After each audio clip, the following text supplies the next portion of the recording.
The second type of problem that we're going to study is called combustion analysis. I'm going to write that down right here.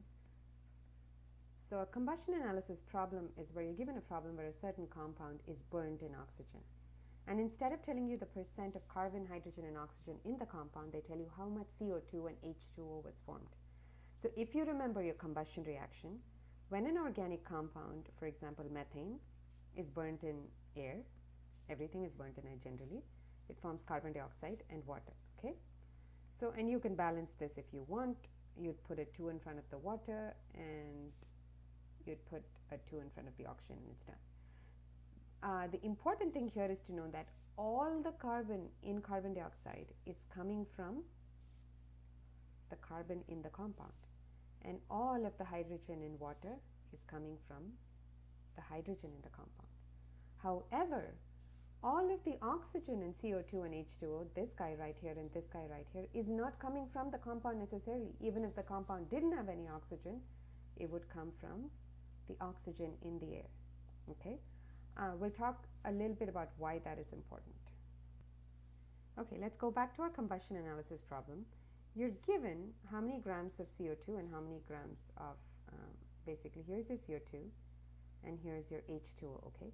We need to convert these masses into grams of carbon and grams of hydrogen. So let's start with, again, there is nothing you can do with grams directly. So grams of carbon dioxide mean nothing directly. Okay, so I have grams of CO2. Remember your unit conversion? We're going to divide by grams of CO2 and multiply by moles of CO2 because that's what you want. Okay, I haven't told you that yet, but that's what you want initially. So, and the number that goes right here is your molar mass.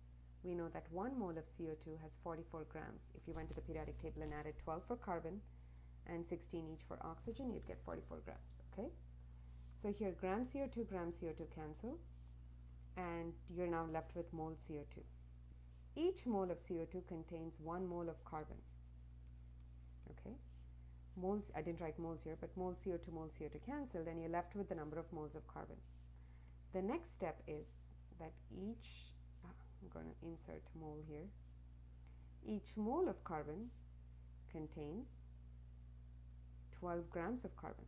So we're going to grams of carbon and dividing by moles of carbon. So 12 goes here and 1 goes here, okay?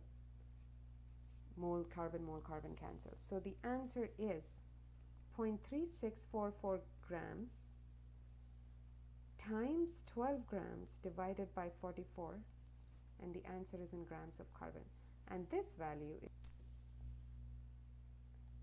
is equal to 0.09946, okay? We're keeping 4 sig figs. Might seem weird because I haven't used 4 sig figs in my masses, but I could have if I'd taken the trouble. So let's change color and just box this so that we know where we are, okay? So right now this guy here is grams of carbon. Oh, sorry, I need to go back to my pencil mode. So we have grams of carbon. Similarly, you're going to find grams of hydrogen, okay? This time I'm going to go a little bit quicker, okay? If you cannot follow, please post in the comments right below. I need to look for my mass of water. 0.1500 grams of water. Remember that to go to grams of hydrogen, you first need to go to moles of water. Okay, so we're going to do 1 mole of water divided by 18, about 18 grams of water. Okay. If you were precise, it would be 18.01. I'm not being precise now. Okay. Grams water cancel. We're in moles of water.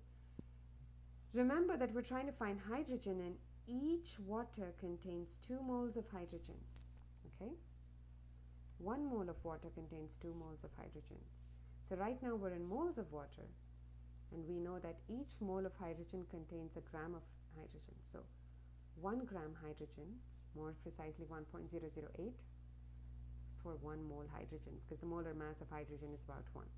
Mole hydrogen cancel, so my answer is going to be 0.1500 times 2 divided by 18, which is going to be 0.3000 divided by 18, and the answer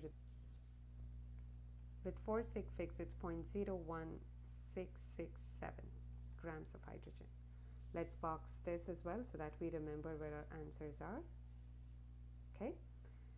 Now you're actually not yet. So remember that the question said, let's go back to the question. The question said the sample is supposed to contain carbon, hydrogen, and oxygen. You know how much carbon and how much hydrogen you have. You have the two boxed areas, so 0.09946, right? Let me move on to my pointer 1 second. All right, here you go. Right here, and 0.01667 right here. We do not know how much oxygen we have, and we cannot calculate how much oxygen we have from carbon dioxide and water. So the answer to these is actually summing up the carbon and hydrogen, and if you sum those up, you'd get a total mass of 0.1161 grams of carbon plus hydrogen. Note that I'm not being terribly accurate with my significant figures right here. The reason is that empirical formula calculation is an approximate matter, okay? Being too accurate doesn't help here, so do not follow my lead on sig figs right now.